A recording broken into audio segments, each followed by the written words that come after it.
having some trouble on our server, so send JSON P.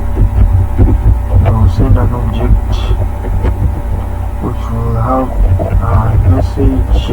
We'll say internal server. So we'll send even the error itself, message, and again stateless. So we'll say we'll send 500 stateless code, or you can send that. So we'll go to number and we'll pass environment. So Copilot is a very good extension. You can go out there and download it from the extension tab here, and you search for GitHub Copilot. It's very good, but as you know, AI isn't all perfect. It can generate some funny code that can lead to bugs in your code, so it's not good to be trusting AI all the time, but just use it for some simple stuffs like this to just help you out. So I've written all this piece of code using AI, so that's where we're going. So mainly, I'm so sorry this video isn't about the AI, but yeah, let us continue with our setup. So we are going to say we'll destructure our object, and yeah, the AI is doing a very good job, and we'll accept that code. So analyze that. We'll say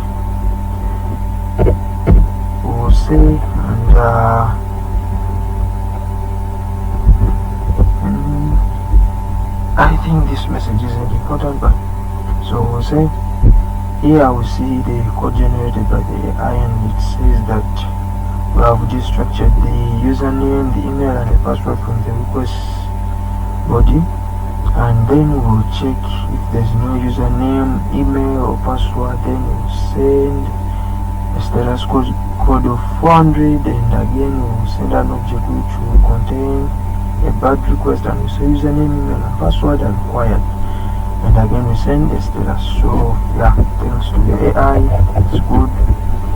So we are going to use a certain npm package which is called validator. So we will require that, and we'll come here and we'll say if so the AI is doing a very good job, and yeah, I like it because it is saving our time. So it says here, if the email is, if you remove an exclamation mark, remember that one shows that something is not cool, or it's not true, or I don't know how to say it, something which is not there.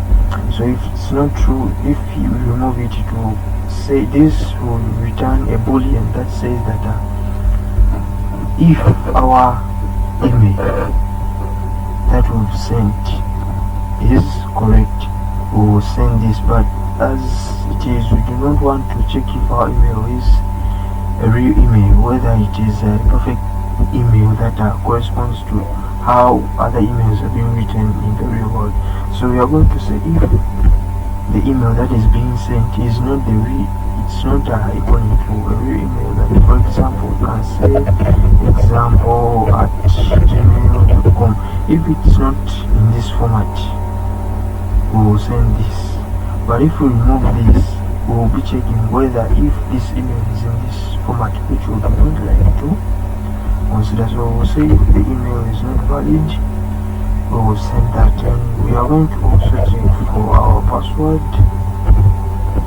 Yeah, so the AI is also working. It's also doing a great job. So this is how they show you that AI, it's going to be a tool that is going to be used by us, the engineers, the developers, the software developers, to ease up the job.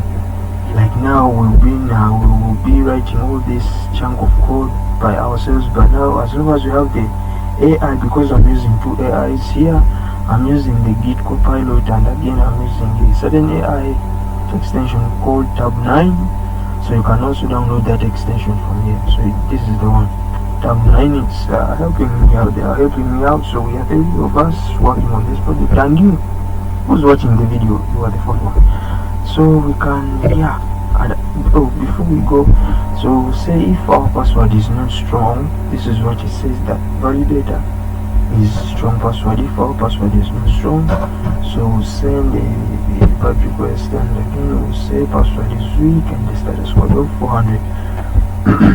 But so yeah, so if our password is not, is only, some people, they create passwords that are like 1 2 3 6 something.